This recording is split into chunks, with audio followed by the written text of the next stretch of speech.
असर की नमाज के बाद कुरान मजीद की तिलावत कर सकते हैं नुअमान साहब मुंबई से।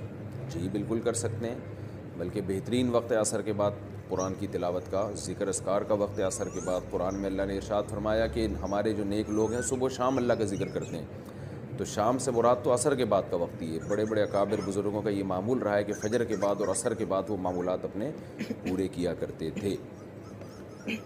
क्या कुरान का तर्जमा सीखना फ़र्ज़ है? क्या मुसलमानों पर कुरान मजीद का तर्जमा सीखना फ़र्ज़ है या नहीं?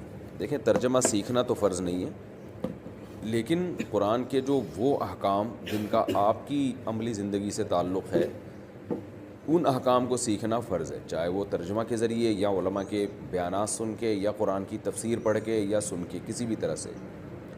तो ये चीज़ फ़र्ज़ है। अगर कोई किसी को लफ्ज़ी तर्जमा कुरान का नहीं आता तो वो गुनहगार नहीं होगा, लेकिन ये बड़ी सआदत से महरूम